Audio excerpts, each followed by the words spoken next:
Hey guys, how's it going? This is CardinalBird5, and today I have a special type of video for you guys. Now, this is going to be a challenge with another YouTuber. His YouTube is Mighty Goat, and I will put his link in the description, so make sure you guys go sub to him. So this is going to be kind of like a mini series. What's going to take place is we're going to play 3 games. It's not going to be a best of 3. We're going to play 3 games regardless. Game 1, I am going to be posting it to my channel, and it's going to be an all bronze squad. Game 2 is an all silver squad, and it's going to be posted to his channel. And then Game 3, we're going to have some options and a special surprise for you guys. And Mighty Goat is going to give you guys those options on his channel, so you'll be able to vote after Game 2. So this should be a fun little series. So this first game, it's going to be my all bronze team, and I just want to go over them really quick. For my rotation, I might not pronounce some of these correctly, Nathan Avati, Zach Willer, Alex Reyes, Joe Kelly, Jose De Leon.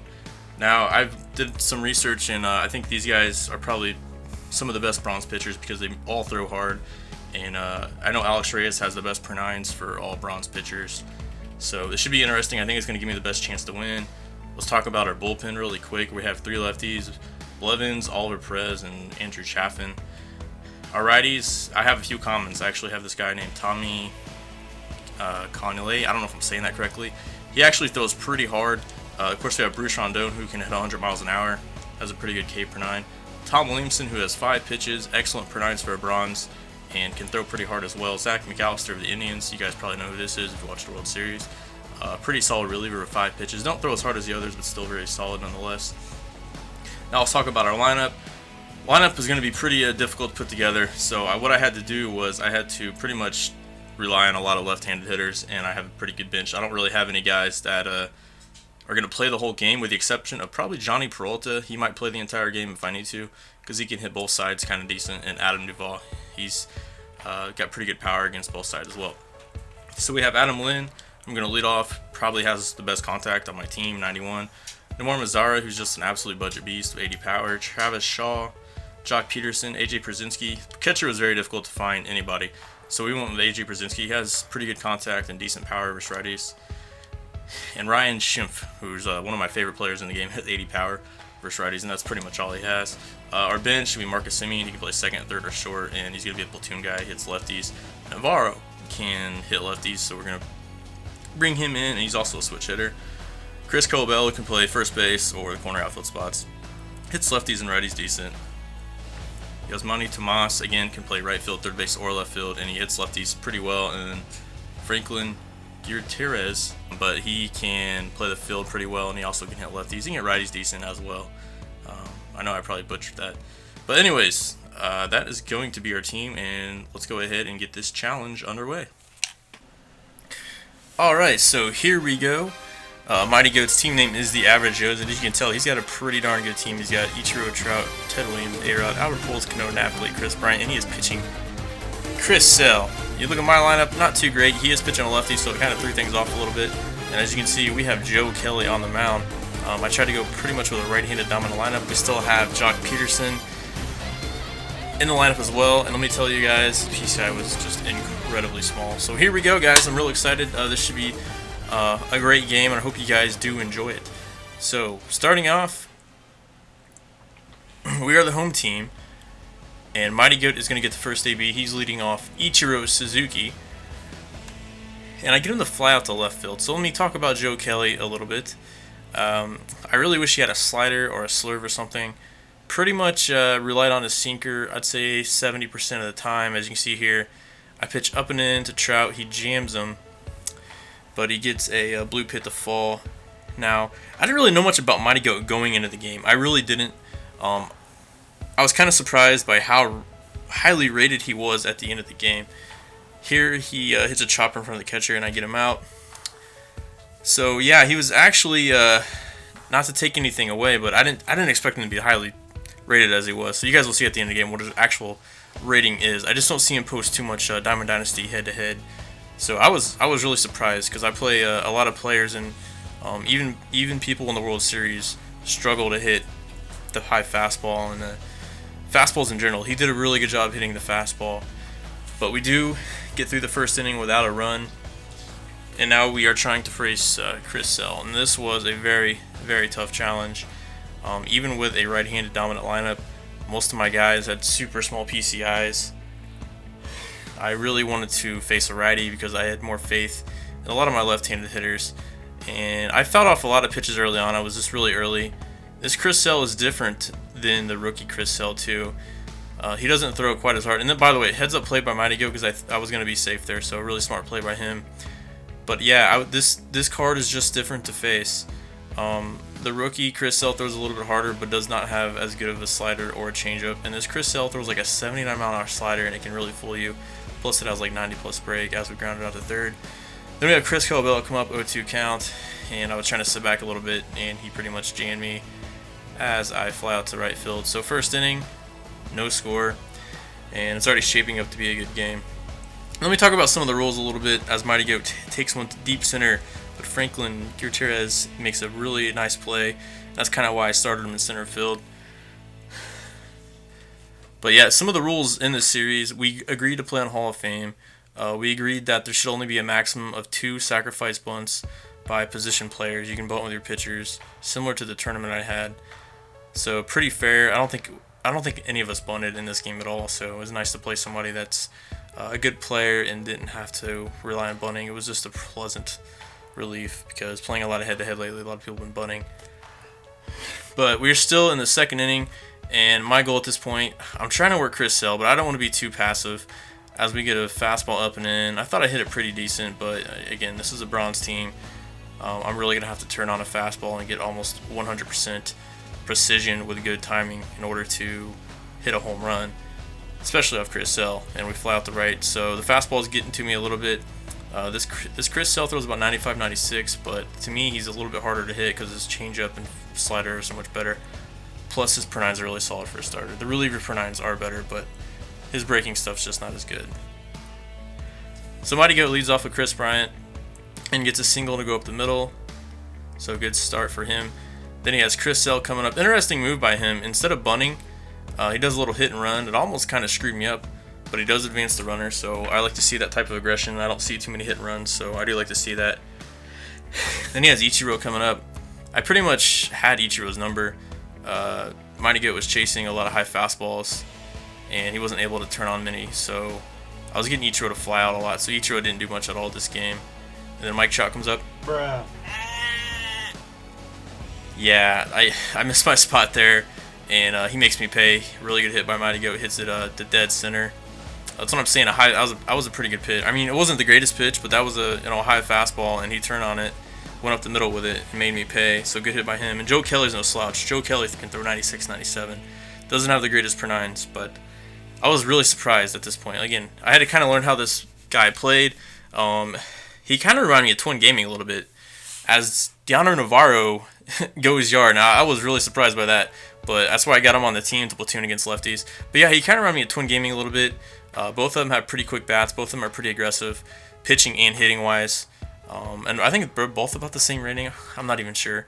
I kind of wish we would have finished that MVP series because I would like to have seen, who I could have played later on, or if Mighty Goat, or I think he was playing Healy. I don't remember what happened, but I would just like to finish that series. So that's why we agreed to kind of do this collaboration, to get something different out there. So yeah, this was definitely a challenge. All bronze squad, and I'm telling you guys on Hall of Fame, this game is no slouch. If you guys want a challenge and you're bored of the game and you think it's too easy to hit on Diamond Dynasty, go play an online ranked game, Hall of Fame, any team. It is super hard to hit. I think a lot of us have just been really spoiled by some of these Diamond Dynasty players with just amazing contact and power and play vision. As Mighty Goat makes a nice play there to stop it, but I'm finally going to get a hit. I think I already had a hit at that point, but that was a much needed hit. So we have an 0-2 count with Colbello. And yeah, he just blows it right by me. Again, it's just sneaky fast. Then we have Tomas come up, 0-2 count. Again, I'm trying to work the count, but at the same time, I don't want to be too passive. Mighty Goat, I noticed he would try to get ahead of the count, and then he would waste a few pitches. He would try to chick you, but he wasn't out there to walk you, and he wasn't out there to throw balls. He was really out there to challenge you. Now, when I played Twin Gaming, he was just strike after strike after strike. So Mighty Goat was still pretty aggressive, but like I said, as you can see here, he throws some waste pitches. This was a pretty good bat by Tomas, but Chris Sale gets him looking there. Good pitch by Mighty Goat. I wasn't really. I mean, I don't know what I was looking for. I think I was looking for a changeup there. Still want to be patient. We have Adam Duvall coming up. Still 2-1 in the fourth. We get a 3-0 count, and he decides to go ahead for some reason just to put him on. And I was like, yeah, I'll take that any day. I think he was just scared of his power and wanted to go after Johnny Peralta, who didn't have as much power. And we get a hanging changeup, and we line out to left field. So we do strain a couple runners. I can't complain too much. I had a few lineouts, but as you can see in the game, and as the game goes on, Mighty Goat hit some pretty hard hit balls as well right at my players, so I can't complain too much about that as he rips a single to left field. And then he has Chris Bryant coming up, and I decided that's enough of Joe Kelly. He did a pretty good job. Pretty much relied on his sinker. And as you guys can see, this Bruce Rondon, common, I don't care if it's a common, diamond, gold, whatever. This is a common card, guys. Look how nasty he is. Starts off with a slider, then I go in with a low and inside fastball at 98 miles an hour. And I'm pinpointing with this guy. He has like 30 walks per nine, no control. So it's a good morning, good afternoon, good night. He just eats him up. Bruce Rondon is definitely no slouch and one of the best common pitchers. Honestly, I would put Bruce Rondon ahead of some gold relievers, and I'm not joking. He's really good. I also had another common bullpen reliever. I can't remember his name. He's going to come in later. He throws pretty hard too, and actually had pretty good per nines. So don't let the tier fool you. So this is pretty much an all bronze. I had a few commons. Mighty Goat agreed to it, but I had a few commons in my bullpen as well. But all my position players were bronze players. So he goes to Navarro, or not? Excuse me. He goes to Betances. And this is where it starts to screw up my lineup because I'm pretty much all platoon at this point. I have only a couple hitters that can kind of hit both sides all right. So I had to put AJ Przinsky in because he gets righties a little bit better. And we hit the warning track. I thought I might have hit that out. But I do like what AJ Przinsky could possibly do. And then we get to 0-2 count with Jock Peterson. Look how small that PCI guy. Just look how small that PCI is. It's just insane how small that is. But we do stay alive. We battle. We get a fastball away and we pull it through the hole between the first and second baseman, and I'll take anything. My goal kind of was just to put the ball in play. My strategy was to pretty much use a lot of power hitters and hopefully just run into a few home runs. But we do get Jock on. I was very surprised. I was pretty much just, home run or nothing. And I'm not sure what happened here, but we hit a soft ground ball between the second and first baseman. He was in double play depth, and I don't know if he controlled the wrong guy or whatnot, but luckily that ball went through. So now we have 2 on, 1 out for Franklin Girates, and he hits a ball down the third base line. Again, that could have been a double play if that was about 1 more foot to the left. Chris Bryant probably would have turned out double play, but we will take it. So it's tied up 2-2 now. And now we have Marcus Semien, and again, we're probably gonna have to sub him out as well. Go to our secret weapon, Ryan Schimpf, whatever his name is. Hey, look at that PCI though. Look at that. What am I supposed to do with that? I do put it in play though. I fly out to left field, but this Ryan Schimpf card was a budget beast with inside edge. He still has like 80 something power. I think if I were to redo this game, I would probably went with some higher contact plate vision guys because it was so difficult to hit some of these bullpen guys with 99, 99 hits per 90 K per 9. My PCI was so small. Felt like I was hitting with a bunch of pitchers. We have a couple guys on. He throws a slurve kind of middle away. We get pretty good wood on it, but we lined out to third baseman, so we left a couple more runners on. Moving on to the 6th, still 2-2. This is a well-played game, by the way, guys. Again, Mighty Goat was no slouch. This was really a well-played game from both sides. Every pitch kind of had my heart racing because I know he was turning on some fastballs, and I had to be careful. Still doing pretty good work with our bullpen. This is a new pitcher I brought in. It's not Bruce Rondon anymore, but some of these guys out of the bullpen they just did a great job. I think this was the other common from the White Sox. I can't exactly remember his name, but he did a really good job. Bruce Rondon did a great job, and you guys will see some other bullpen guys down the stretch. They kept me in the game for at least now and allowed me to tie it. So he hits a hard hit ball with A-Rod, and he had some pretty tough luck with A-Rod. He hit a couple balls pretty hard, but could not find holes. So here we are going to the 6th inning. Again, he's keeping Betances in, and this guy is just extremely tough to hit righty on righty. We're trying to be patient. I'm trying to get a good feel for how he's trying to pitch me, but he's mixing it up pretty well. Tries to throw a fastball away, so we worked it back to a full count. And again, we're just trying to be patient, foul stuff off. And he throws a really good pitch, and I was able to lay off somehow and work a walk, so it's a good AB. Then Adam Duvall comes up, and we're a little bit late on that. and that's going to be a fly out to right center. So no harm, no foul there. And I have to try to get a game plan at this point against Betances. I was trying to look kind of middle way with a slurve, trying to find a hanging slurve. But every now and then he would sneak in that fastball cutter and would just throw me off. Peralta works the walk, and then I think he had enough of Betances, thank God, because he was so hard to hit.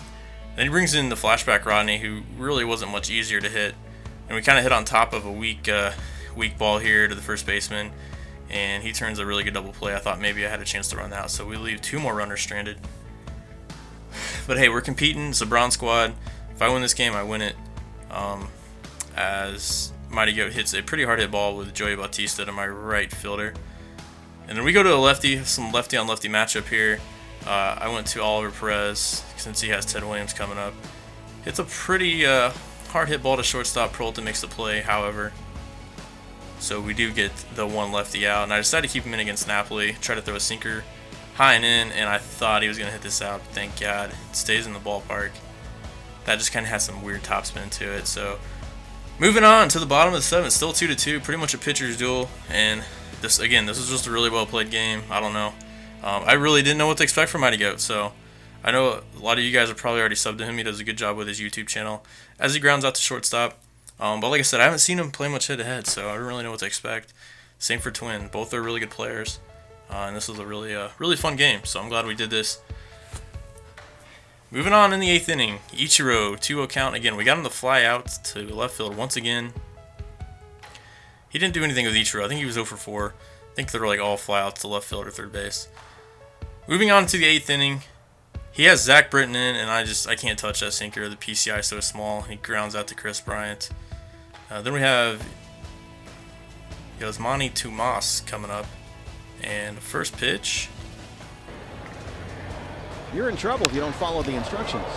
High fly ball to right field. The Yasmani Tomas, it's out of here. Tomas hits a bomb to right field. I jumped on it first pitch, being a little aggressive, and I was pretty much a dead center green. So that's pretty much what you have to do to score on Hall of Fame with some of these hitters. And then he strikes out Adam Duvall, but we got a 3-2 lead going to the 9th inning, and I was thinking like, whoa, I might actually win this. I don't really feel like I probably should have won it. But at this point we have Tom Williamson in, and he is the nastiest bronze pitcher I think I've ever seen. He comes with 5 pitches, and he throws hard, and he gets Ted Williams to ground out. So we are 1 out away from sneaking away with a win here, and he's got the A-Rod coming up. I think Mighty Goat had a series where he's going to quick sell A-Rod or something. A-Rod lined out again to left field. So yeah, I thought you were going to quick sell A-Rod, Mighty Goat. So I don't know. Maybe he'll still keep him around. But anyways, that was a great game. And Mighty Goat was actually a 1951 player. I didn't even think the guy played much DD head-to-head. I thought he was like maybe a 1600 player or something. But yeah, a really good player. Pretty good player. Make sure you guys go check out his YouTube. Now for next game, we are going to play, I'm going to use all silvers, and then after that, he's going to have some options for you. So I will post his YouTube channel in the descriptions. Make sure you guys go check out his channel, sub to his channel, and check out the next game, which probably should be uploaded within the next week or so. Thanks for watching. This is Cardinal Bird 5, signing out. Peace.